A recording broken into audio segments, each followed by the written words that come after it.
29 படம் பார்த்துட்டு வந்தேன். ரொம்ப நல்லா இருக்கு. ஸோ 29 வந்து இது எதை டிஃபைன் பண்ணியிருக்காங்கன்னு தெரியாது. 29 ஒரு பையனோட வயசு. ஒரு பையனோட வயசு வந்து 29லேருந்து 30 போகிறதுக்கு வந்து ஒரு வயசு தான் டிஃப்ரென்ஸ். ஆனாலுமே லைஃப் சேஞ்சஸாக பார்த்தா நிறையா இருக்கும். 30 வயசா அங்கிள், 30 வயசா கல்யாணம் வயசு ஆயிடுச்சு, இன்னும் கல்யாணம் பண்ணி அப்படின்ற மாதிரி நிறைய விஷயம் வரும். ஆனால் அதையும் தாண்டி ஒரு விஷயம் வந்து லவ்வாக கொண்டு போய் ஒரு படத்தில் காட்டியிருக்காங்க. ரொம்ப அழகா இருக்கு. லவ் தாண்டி லைஃபோட உண்மையான விஷயமும் இருக்கு. ஏன்னா லவ் மட்டுமே ஒரு ஒரு அச்சீவ்மெண்ட்டை நம்ம பார்க்க முடியாது. அதை தாண்டி நம்ம வாழ்க்கையில் ஏதோ ஒரு விஷயம் அச்சீவ் பண்ணணும் அப்படின்றது படத்தில் ஹீரோயின்மே சொல்லியிருப்பாங்க. லைக் நீ ஏதாவது பண்ணு, என்னைய மட்டுமே நீ அச்சீவ்மெண்ட்டாக நினைக்காத, நீ உன் லைஃப்காக ஏதாவது பண்ணி, என் லைஃப்காக நான் ஓடுறேன்ல அந்த மாதிரி நீ ஓடு அப்படின்ற மாதிரி சொல்லியிருப்பாங்க. அதே மாதிரி கடைசியில் வந்து நம்ம சயின்ஸில் வரைகிற ஹார்ட் இருக்கும்ல, அதுக்குமே கிரீட்டிங் கார்டில் வரைகிற ஹார்ட்டுக்குமே ஒரு டெஃபினேஷன் கொடுத்துருப்பாங்க. ரொம்ப அழகாக இருக்கும். ரொம்ப ரொம்ப அழகாக இருக்கும். அது நல்லா இருந்துச்சு. ப்ளஸ் மியூசிக் சூப்பராக இருந்துச்சு. அது நீங்கள் ஆப்வியஸாக தேட்டரில் பார்த்தா ரொம்ப சூப்பராக இருக்கும். எனக்கு தெரிஞ்ச ப்ராஜெக்ட் வீட்டில் டிவியில் பார்க்கறதுக்கு பதில் தேட்டரில் பார்த்தா ரொம்ப சூப்பராக இருக்கும்.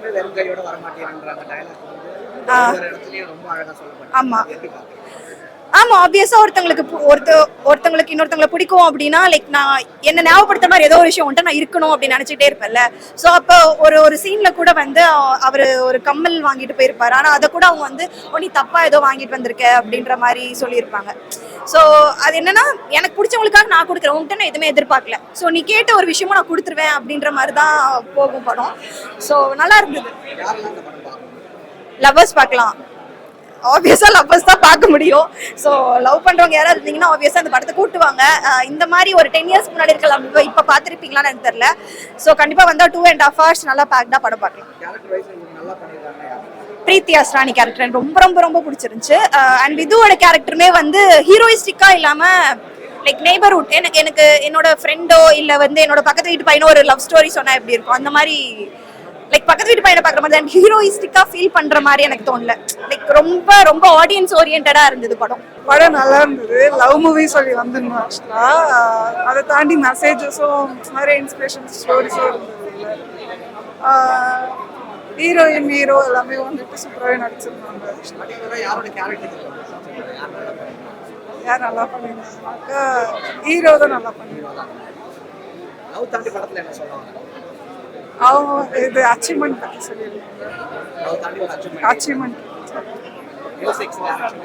எல்லாமே நல்லா இருந்தது. லவ்ல எதுவும் வித்தியாசம்லாம் இல்லை. ஒரு ஆம்பிஷன் வச்சுட்டு இப்போ 2 பேருக்கும் ஒரு ஆம்பிஷன் இருக்கு. அந்த ஆம்பிஷனோட அந்த லவ் கண்டினியூ பண்ற பத்தியோட கதை தான் இது. ஹீரோ ஹீரோயின் 2 பேரோட ஆக்டிங்கும் நல்லா இருந்தது. அவங்களோட ஃப்ரெண்டோட ஆக்டிங்குமே நல்லா இருந்தது. எல்லாரோட ஆக்டிங்கும் நல்லா இருந்தது. சாங்கும் நல்லா இருந்தது. கதையும் ட்விஸ்டடா நல்லா தான் போச்சு. அதான் ஆம்பிஷன். இப்போ வந்து லவ்னு லவ் மட்டுமே பார்க்காம ஆம்பிஷனையும் பார்த்து முன்னுக்கு வரணும். அதுதான் கதை. எல்லாருமே பார்க்கலாம், கிட்ஸ் கூட வரலாம். எல்லாமே நல்லா இருக்கு. நல்லா இருந்தது. எனக்கு ரொம்ப பிடிச்சிருந்தது. 2 ஹீரோ ஹீரோயின் 2 பேருமே நல்லா ஆக்ட் பண்ணியிருந்தாங்க. எமோஷனல்ஸ் ஃபீலிங்ஸ் நல்லா இருந்தது. எக்ஸ்பிரஷன்ஸ் பெட்டர் சூப்பராக இருந்தது. ஸ்டோரி ஆமாம் அப்போ இருக்கிற லவ் நல்லா இருந்தது. சூப்பராக இருந்தது. நல்ல ஒரு மெசேஜ் வேற கொடுத்துருக்காங்க எப்படி இருக்கணும் அப்படின்னு. நல்லா இருந்தது. 2 பேருமே நல்லா பண்ணியிருந்தாங்க. ஹீரோ ஆக்டிங் ரொம்ப சூப்பராக இருந்தது. ஆமாம் எக்ஸ்பிரஷன்ஸ் நல்லா இருந்தது. அவருடைய இது நேச்சராக இருந்தது. லவ் வந்து நல்லா இருந்தது. அது இல்லாமல் அவங்களோட அம்மா அப்பா எமோஷன்ஸ் நல்லா இருந்தது. அவங்க அம்மா பையன் நல்லா இருந்தாங்க. இவங்களோட இதுவும் நல்லா இருந்தது. சூப்பர். அதான் மெசேஜ் சொல்லியிருந்தாங்கல்ல, பசங்க வந்து லவ்னு அப்படியே இருந்துடக்கூடாது, 2 பேருக்கு உள்ள எய்ம் அது அச்சீவ் பண்ணணுங்கிறது கொடுத்துருக்காங்க. நல்லா இருந்தது. சூப்பர். படம் ரொம்ப நல்லா இருக்குண்ணா. டோட்டலாக எனக்கு படமே ரொம்ப பிடிச்சிருந்தது. நல்லா இல்லைன்னு சொல்கிற அளவுக்குலாம் எதுவுமே இல்லை. எல்லாமே நல்லா பண்ணியிருக்காங்க. மியூசிக் நல்லா இருக்கு. டைரக்டர் சார் நல்லா பண்ணியிருக்கிறாரு. சின்ன சின்ன காமெடிலாம் நல்லா இருக்கு. லவ் மூவி தான். பட் என்னன்னா இந்த யங்ஸ்டர்ஸ்க்கெல்லாம் ரொம்ப கனெக்ட் ஆகிற மாதிரி ஒரு படம். எல்லாரோட ஆக்டிங்கும் நல்லா இருக்கு. ஃப்ரெண்ட்ஸாக பண்ணவங்க ஆக்டிங்கும் நல்லா இருக்கு. லீடாக பண்ணவங்க ஆக்டிங் ரொம்ப நல்லா இருக்கு. எல்லாமே நல்லா இருக்கு. லவ்வை தாண்டி இப்போ என்ன சொல்ல வராங்கன்னா, உங்க கோலை நோக்கி ஓடுங்க, உங்களுக்குன்னு ஒரு கோல் இருக்கும். அதுதான் ரொம்ப நல்லா இருக்கு. முன்ன படம் பார்த்த மாதிரி தான் எப்படி இருக்குமோ அதே மாதிரி இதுலயும் ரொம்ப நல்லா இருக்கு. எல்லாமே நல்லா இருக்குமா. யங்ஸ்டர்ஸ்லாம் வந்து படம் பார்க்கலாம். முக்கியமா ஃபேமிலியோட கூட வந்து பார்க்கலாம். நல்லா தான் இருக்கு படம். படம் நல்லா இருந்தது. Age doesn't have a dream. அப்புறம் வந்து மியூசிக் நல்லா இருந்தது. கேரக்டர் நல்லா பண்ணாரு. எல்லாமே நல்லா இருக்கு, பிடிச்சிருக்கு. நல்லா சூப்பரா பண்ணிருக்காங்க. நல்லா இருந்துச்சு படம், ஒரு வாட்டி பார்க்கலாம். எல்லாமே நல்லா இருந்துச்சு. லவ் கம் ரொமான்ஸ் ஹீரோ சூப்பரா இருந்துச்சு. படம் 29 இஸ் ஃபீல் குட் மூவி. ரொம்ப சூப்பராக மெத்தடாக நீட் அண்ட் க்ளீனாக படம் போனதே தெரில. ஐ மீன் கொஞ்சம் ஸ்லோவான படம் தான். ஆனால் அந்த ஸ்லோவான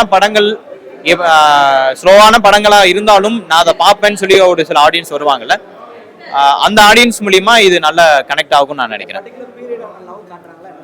ஆமாம், அந்த பீரியட் ஆஃப் லவ் எடுத்ததே பெரிய சேலஞ்ச் தான். ஏன்னா நீங்கள் சின்ன சின்ன விஷயங்களுமே வந்து தப்பு பண்ணிடக்கூடாது, ஃப்ரேம் வைஸும் சரி. ஏன்னா ஆடியன்ஸ் வந்து ஒரு சில இடங்களில் கண்டுபிடிச்சு அந்த ஃபீல்ட்லேருந்து வெளியே வந்துடுவாங்க. இவங்க அதை வந்து சின்ன சின்ன விஷயமா இருந்தாலும் அதை கனெக்ட் பண்ணியிருக்காங்க. எக்ஸாம்பிள் ஃபோன்ஸ் அண்ட் ஆல்சோ அந்த எம்டிசி பஸ்.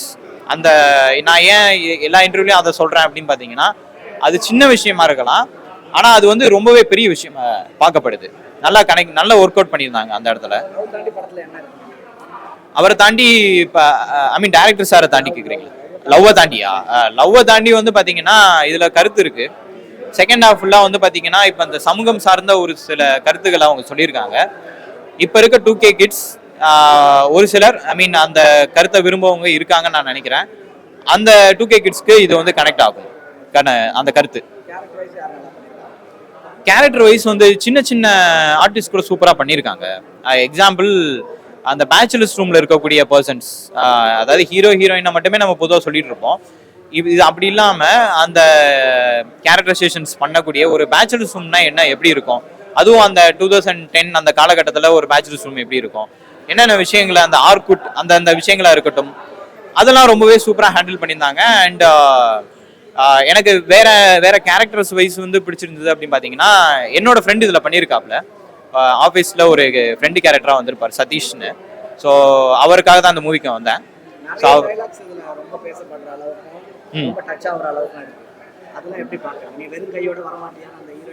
கண்டிப்பா கண்டிப்பா. ஏன்னா இது அதான் சொல்றேன்ல, இந்த நம்மளோட 90s கிட்ஸோட கனெக்ட் பார்க்கும்போது இது ரொம்பவே கனெக்ட் பண்ணுது. அந்த சின்ன சின்ன டயலாகா இருக்கட்டும் அண்ட் பேசிக்கா ஹேண்டில் பண்ண விஷயங்கள், அதாவது என்னென்ன டயலாகா வைக்கக்கூடாதுன்றதே பெரிய ஒரு சேலஞ்சு தான். அது மாதிரி இவங்க வந்து கரெக்டாக ஹேண்டில் பண்ணியிருக்காங்க. ஏன்னா எதுவுமே வந்து ஆக்வர்டா இல்லை. ஸோ டயலாக் வைஸ் வந்து ரொம்பவே யோசிச்சு நிறையா கிராஃப்ட் வந்து ஒர்க் பண்ணியிருப்பாங்க நான் நினைக்கிறேன். ஏன்னா இந்த மாதிரி ஒரு அதாவது எக்ஸாசியேஷனாக ஒரு டயலாக் வந்து நம்ம ஈஸியாக கொடுத்துடலாம், ஆனால் ஒரு கரெக்டான ஒரு டயலாக் கொடுக்கறதுக்கு அவ்வளோ தூரத்துக்கு ஒர்க் அவுட் பண்ணணும். அதை இங்கே வந்து பார்த்தீங்கன்னா சூப்பராக பண்ணியிருக்காங்க அப்படின்றது என்னோட பாயிண்ட். இதை மிஸ் பண்ணிடாதீங்கன்னு யாருக்கு சொல்லணும்னு சொல்றீங்களா? இந்த படத்தை யாருக்கு சொல்லணும், எந்த ஆடியன்ஸ் சொல்றீங்க? அதான் பொதுவாக வந்து நம்ம அந்த மெயிலகன் படம் வந்தப்போ வந்து பார்த்தீங்கன்னா பெருசாக வந்து ஸ்டார்டிங்கில் யாரும் கண்டுக்கல, ஐ மீன் ஒரு மாதிரி இருந்துச்சு. அதுக்கப்புறம் அதை ப்ரைஸ் பண்ணாங்க. அப்படி ஒரு ஆடியன்ஸ் இருக்கும் பட்சத்தில் அவங்க இதை கண்டிப்பாக மிஸ் பண்ணாமல் வந்து பார்க்கணும். ப்ளஸ் கண்டிப்பாக ஃபேமிலி ஆடியன்ஸ் வரணும், பார்க்கலாம். ஏன்னா எந்த ஒரு இடத்துலையும் பெருசாக ஆக்வர்ட்னஸ் இல்லை. ஒரு ரொமான்ஸ் சீன் இருக்குது, அதையுமே ரொம்ப பியூட்டிஃபுல்லாக மெச்சூர்டாக எதை காட்டணும் காட்டக்கூடாது அப்படின்றத நீட்டாக ஹேண்டில் பண்ணியிருக்காரு.